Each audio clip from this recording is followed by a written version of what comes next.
Hello friends, welcome back to my YouTube channel.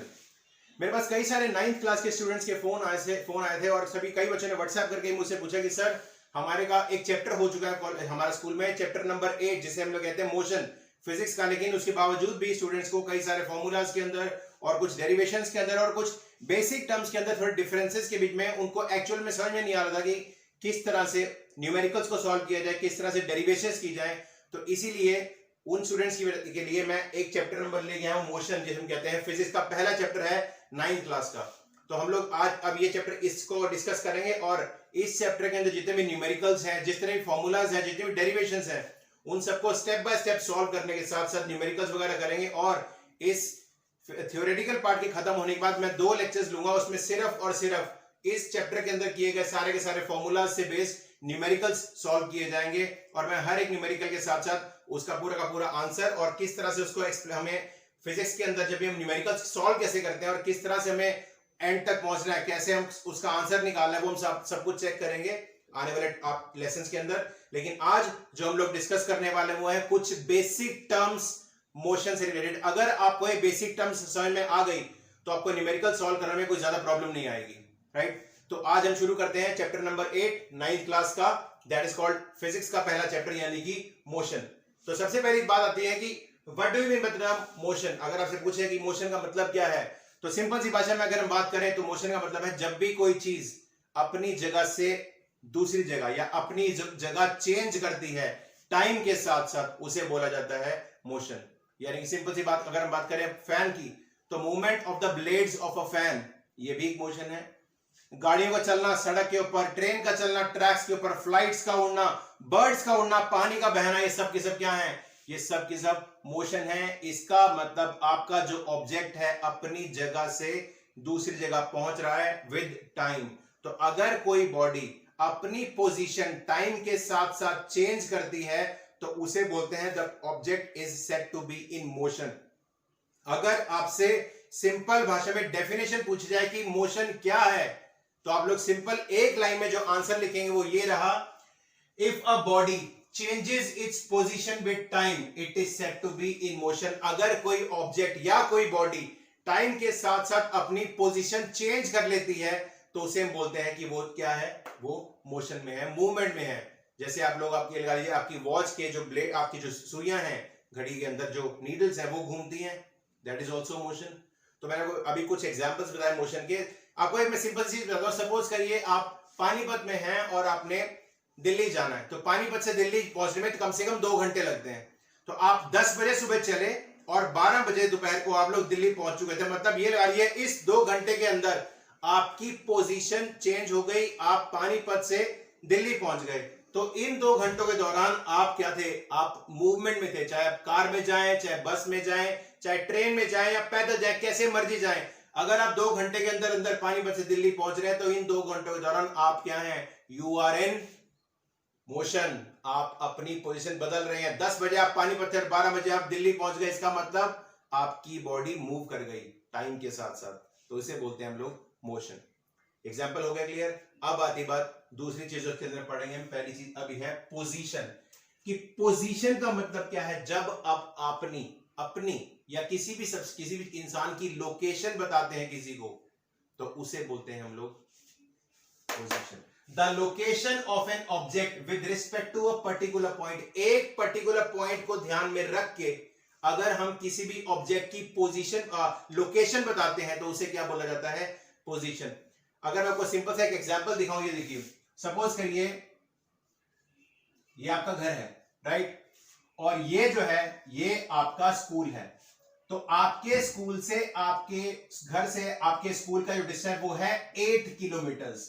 और अगर हम लोग सिंपल मैप की भाषा में बात करें तो नॉर्थ, साउथ, ईस्ट और ये वेस्ट।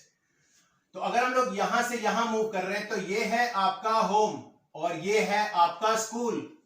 तो अगर आपसे पूछा जाए कि आपका स्कूल कहां है तो आप ये कहेंगे कि मेरे घर से the distance of from my home to my school is 8 kilometres towards east, इस तरफ। तो इसमें क्या बता रहे हैं हम? आप अपने स्कूल की लोकेशन बता रहे हैं, पोजीशन बता रहे हैं, किसको ध्यान में रख के? पर्टिकुलर पॉइंट को। और वो पर्टिकुलर पॉइंट क्या है? आपका घर। तो your my school is 8 kilometre from my home towards east. इसका मतलब अगर हम आपके घर से ईस्ट की तरफ जाते हैं 8 किलोमीटर तक, तो 8 किलोमीटर के बाद आपका स्कूल आ जाएगा। तो आपने क्या किया, आपने अपने स्कूल की क्या बताई, हमारे को लोकेशन बताई, पोजीशन बताई, किसको ध्यान में रख के, घर को, और उस क्या बोलते हैं पर्टिकुलर पॉइंट, उस पर्टिकुलर पॉइंट को क्या बोलते हैं हम लोग, रेफरेंस पॉइंट। मतलब जिस पॉइंट को ध्यान में रख के आप किसी ऑब्जेक्ट की लोकेशन बता रहे हैं उसे रेफरेंस पॉइंट बोला जाता है। देखिए मैं बता रहा हूं, तो देखिए the point about which position is defined is called reference point. तो मतलब ये लगा लीजिए, जब आप किसी पर्टिकुलर ऑब्जेक्ट की पोजीशन या लोकेशन बताते हैं, एक पॉइंट को ध्यान में रख के उसे जिस पॉइंट को आपने ध्यान में रखा है उस पॉइंट को बोला जाता है रेफरेंस पॉइंट, राइट। तो ये हो गया आपका रेफरेंस पॉइंट के बारे में। अब आती बात, नेक्स्ट चीज है डिस्टेंस। अब डिस्टेंस क्या होती है, distance is the actual path length covered by an object. यानी कि ये लगा लीजिए, अगर आप मान लीजिए कोई डिस्टेंस ट्रेवल करते हैं, सपोज करिए एक एथलीट है, वो एक 400 मीटर के ट्रैक में दौड़ लगाता है, एक पूरा लैप कंप्लीट करता है, तो उसने कितना डिस्टेंस ट्रेवल किया, 400 मीटर्स। तो ये लगा लीजिए कोई भी इंसान, कोई भी कैसा भी वजह डिस्टेंस हो, तो कितना पाथ वो कवर करता है उसे बोलते हैं हम लोग distance covered. The actual path length covered by an object is called distance. यहां देखिए, the actual path length covered bye a body is called distance. अब बात करें इसके यूनिट्स की, तो इसको मेजर कैसे करते हैं, इसके यूनिट है मीटर्स। इसको हम लोग हमेशा मीटर में मेजर करते हैं डिस्टेंस को, और इट इज अ कौन सी क्वांटिटी है, ये है स्केलर क्वांटिटी। वो क्या क्वांटिटी होती है मैं अभी बताता हूं आपको। तो फिलहाल के लिए distance is the actual path length covered by an object, it is a scalar quantity and it is always measured in metres. अब आती बात एग्जांपल की। ये देखिए, सपोज करिए एक ऑब्जेक्ट है या एक एथलीट है, वो ए से बी और फिर बी से सी यहां पहुंचा, तो उसका स्टार्टिंग पॉइंट था ए और लास्ट पॉइंट था सी। तो उसने कितना डिस्टेंस ट्रेवल किया, 4 + 3, टोटल कितना हुआ 7 मीटर्स। तो इस केस में जो डिस्टेंस कवर्ड है वो क्या है, 7 metres. So this is the distance covered, actual path length. Suppose करिए आप करनाल से चंडीगढ़ जाते हैं, तो करनाल से चंडीगढ़ का डिस्टेंस है 125 किलोमीटर, राइट। और आप शाम को चंडीगढ़ से वापस करनाल आ जाते हैं, तो टोटल डिस्टेंस कितना ट्रेवल किया आपने, करनाल से चंडीगढ़ 125 और चंडीगढ़ से वापस करनाल 125, तो टोटल 250 यानी कि 250 किलोमीटर आपने डिस्टेंस ट्रेवल किया। That was your actual path length. आपने 125 किलोमीटर जाना और 125 किलोमीटर आना ट्रेवल किया, तो टोटल हुआ 250 किलोमीटर। तो वो जो है आपका क्या है, इट इज कॉल्ड डिस्टेंस। अब आती है बात लास्ट टर्म और लास्ट चीज जो सबसे ज्यादा इंपॉर्टेंट है, वो है डिस्प्लेसमेंट। अब ये डिस्प्लेसमेंट क्या चीज है, डिस्प्लेसमेंट एक ऐसी क्वांटिटी है जिसमें हम लोग क्या मेजर करते हैं, इनिशियल, स्टार्टिंग और एंड, बस। तो आपके इनिशियल पॉइंट में और फाइनल पॉइंट के बीच में जो सबसे छोटा डिस्टेंस है उसे बोलते हैं हम लोग displacement. The shortest distance between the initial point or the starting point and the end point is called displacement. देखिए इसमें क्या लिखा हुआ है, it is the shortest distance between the starting point and the final point. तो आपके initial point और final point के बीच में जो सबसे छोटा डिस्टेंस, जैसे हम शॉर्टकट बोलते हैं, वो है डिस्प्लेसमेंट। अब यहां पे देखिए, अगर हम बात करें, हमें डिस्प्लेसमेंट निकाले, हमारा इनिशियल पॉइंट है ए और फाइनल पॉइंट है सी, और हमें निकालना है हमारी डिस्प्लेसमेंट क्या है। तो डिस्प्लेसमेंट निकालने के लिए हम लोग क्या यूज करेंगे, पाइथागोरस थ्योरम। पाइथागोरस थ्योरम क्या कहती है, perpendicular square plus base square is equal to hypotenuse square. तो यहां पे परपेंडिकुलर स्क्वायर क्या है, बीसी का स्क्वायर कितना होगा 9 प्लस बेस एबी का स्क्वायर कितना होगा 4 का square 16, that is equal to H square. और 16 + 9 25 का अगर हम लोग अंडर रूट ले, वो एच के इक्वल होगा, तो कितना आएगा एच, 5 मीटर्स। तो ये रहा आपका शॉर्टेस्ट डिस्टेंस। तो आपका डिस्टेंस हुआ 4 + 3 7 मीटर्स, लेकिन आपका जो डिस्प्लेसमेंट हुआ वो हुआ 5 मीटर्स।